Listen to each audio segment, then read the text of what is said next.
আসসালামু আলাইকুম। তো বন্ধুরা, চলে এসেছি আজকে আরও একটি পিঠা রেসিপি নিয়ে। তো আজকে আমি বানাবো সুজির রসভরি পিঠা। আর এই পিঠাটা একেবারে নরম তুলতুলে হয় আর খেতে হয় দারুণ মজার। তো চলুন আপনারা শেষ পর্যন্ত রেসিপিটা দেখতে থাকুন। আশা করছি আপনাদের ভীষণ ভালো লাগবে। তো চলুন শুরু করা যাক। প্রথমে আমি রসভরি পিঠার জন্য রসটা তৈরি করে নেব। তো দেখুন, এখানে আমি কড়াইতে 500 গ্রাম দুধ নিয়েছি আর দুধটা আমি আগে থেকে জাল করতে বসিয়ে দিয়েছি। এবার এই দুধের মধ্যে দিয়ে দিচ্ছি একটি তেজপাতা আর দিয়ে দিচ্ছি দুটো এলাচ। এলাচ দুটো আমি মুখ ফাটিয়ে দিচ্ছি, এতে করে সুন্দর একটি ফ্লেভার আসবে। মিষ্টির জন্য এখানে আমি দিয়ে দিচ্ছি হাফ কাপ চিনি। চিনিটার ওজন হচ্ছে 125 গ্রাম। তো আপনারা যেমনটা মিষ্টি পছন্দ করেন ঠিক সেইভাবে দিয়ে নেবেন।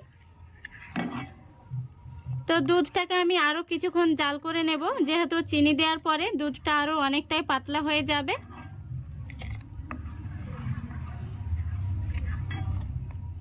দেখুন, আমি আরও কিছুক্ষণ জাল করে নিয়েছি আর রসটা কিন্তু একদম রেডি হয়ে গেছে।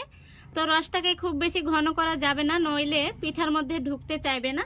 এবার আমি গ্যাসটা অফ করে দিচ্ছি আর রসটাকে ঢাকা দিয়ে এইভাবে রেখে দিচ্ছি। তো বন্ধুরা, এবার আমি পিঠা তৈরির জন্য দেখুন এখানে আমি একটি বাটি নিয়েছি আর এখানে আমি 3টে ডিম নিয়েছি। ডিম 3টে একে একে আমি ভেঙে নিচ্ছি।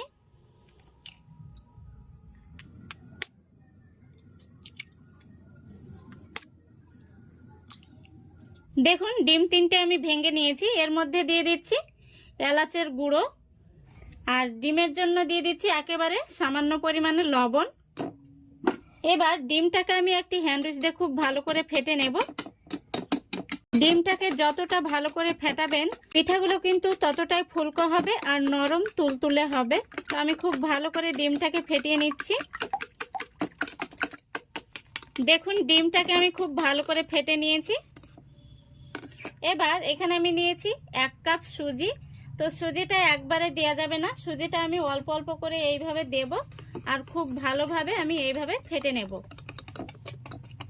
তো মিশ্রণটি কিন্তু নরম করে তৈরি করতে হবে, খুব বেশি টাইট হয়ে গেলে পিঠাগুলো ভালো হবে না। তো দেখুন, এখানে 1 কাপ সুজির মধ্যে কিন্তু 2 চামচ মতো সুজি রয়ে গেছে আর মিশ্রণটি এইরকমই রাখতে হবে। তো এবার আমি সুজিটাকে আরও একটু ফেটে নিচ্ছি। তো দেখুন, খুব ভালো করে ফেটে নিয়েছি আর মিশ্রণটি কিন্তু এরকমই হবে। এরকম নরম করে বানাতে হবে, খুব শক্ত হয়ে গেলে পিঠাগুলো শক্ত হবে। তো মিশ্রণটি কিন্তু রাখা যাবে না, এবার আমি সঙ্গে সঙ্গে ভেজে নেব। তো দেখুন, এখানে আমি একটি সুজির প্যাকেট নিয়েছি। এই প্যাকেটের মধ্যে আমি এই মিশ্রণটিকে ভরে নেব।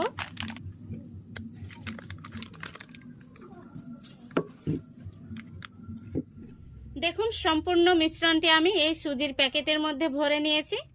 এবার এই কাঁচি দিয়ে আমি এই সুজির প্যাকেটের কোনাটা কেটে নিচ্ছি। দেখুন, দেখতে পাচ্ছেন আমি এইভাবে কেটে নিয়েছি। তো চলুন এবার আমি পিঠাগুলো তৈরি করে নেব। তো দেখুন বন্ধুরা, গ্যাসটা অন করে আমি ফ্রাই প্যান বসিয়ে দিয়েছি। ফ্রাই প্যানে তেল গরম হতে বসিয়ে দিয়েছি। তো তেলটা গরম হয়ে গেছে আর তেলটা কিন্তু খুব বেশি গরম করা যাবে না। গ্যাসের ফ্লেমটা আমি একদম লো ফ্লেমে রেখেছি। এবার আমি পিঠাগুলো দিয়ে দেব।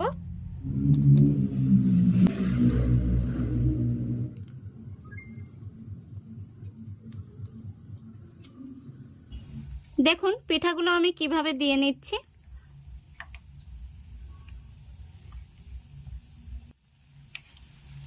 দেখুন পিঠাগুলো আমি দিয়ে দিয়েছি।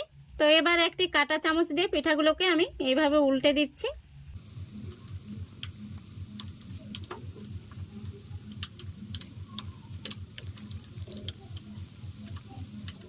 তো বন্ধুরা, গ্যাসের ফ্লেমটা আমি মিডিয়ামে রেখেছি আর মিডিয়ামে রেখে পিঠাগুলোকে ভেজে নিচ্ছি। পিঠাগুলোকে খুব বেশি লাল করে ভাজা যাবে না, হালকা একটু কালার আসলে আমি পিঠাগুলো তুলে নেব। বন্ধুরা দেখুন, পিঠাগুলো কিন্তু খুব সুন্দরভাবে ভাজা হয়ে গেছে। তো এর চাইতে আমি আর লাল করে ভাজবো না। পিঠাগুলোকে এবার আমি তেল থেকে তুলে নিচ্ছি। দেখুন কত সুন্দর কালার এসছে। তো এরকম হালকা কালার চলে আসলে পিঠাগুলো তুলে নিতে হবে। আর একইভাবে আমি বাকি পিঠাগুলো ভেজে নেব।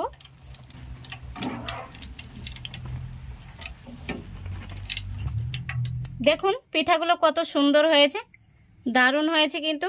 এবার এই পিঠাগুলো আমি গরম গরম রসের মধ্যে দিয়ে দেব। এদিকে দেখুন আমি গ্যাসটা অন করে রসের কড়াইটা বসিয়ে দিয়েছি। এবার এই রসের মধ্যে আমি পিঠাগুলো দিয়ে দিচ্ছি। তারপরে পিঠাগুলোকে আমি একটু নাড়াচাড়া করে দিচ্ছি। আমি পিঠাগুলো খুব ভালো করে নাড়াচাড়া করে দিয়েছি। এবার আমি এইভাবে ঢাকা দিয়ে রেখে দিচ্ছি। আর রসটা কিন্তু খুব ভালো মতো গরম হয়ে গেছে। এবার গ্যাসটা অফ করে দিচ্ছি। আর এইভাবে আমি 10 থেকে 15 মিনিট ঢাকা দিয়ে রেখে দেব। তো 15 মিনিট পর আমি পিঠাগুলোকে আবার একটু উল্টে পাল্টে দেব। তো বন্ধুরা 15 মিনিট হয়ে গেছে। দেখুন পিঠাগুলো কতটা রসটা স্যুপ করে নিয়েছে আর পিঠাগুলো কতটা মোটা মোটা হয়ে গেছে। তো পিঠাগুলোকে আমি এবার এইভাবে একটু উল্টে পাল্টে দিচ্ছি। তো আরও 10 মিনিট আমি রেস্টে রেখে দেব, তারপরে পিঠাগুলো আমি সার্ভ করে দেখাবো।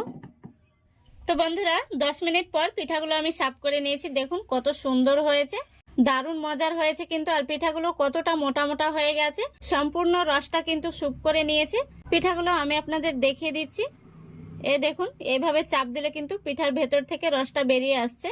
আর দেখুন কতটা নরম তুলতুলে হয়েছে। আমি আপনাদের ভেঙেও দেখিয়ে দিচ্ছি ভেতর থেকে। দেখুন দারুণ হয়েছে কিন্তু। তো আশা করছি আজকের এই রেসিপিটা আপনাদের ভালো লেগেছে। ভালো লাগলে অবশ্যই লাইক কমেন্ট শেয়ার করে দেবেন এবং চ্যানেলটিকে সাবস্ক্রাইব করে অল নোটিফিকেশনটি অন করে সঙ্গে থাকবেন। আজকের মতো এখানেই বিদায় নিচ্ছি। সবাই ভালো থাকবেন, সুস্থ থাকবেন। খোদা হাফেজ।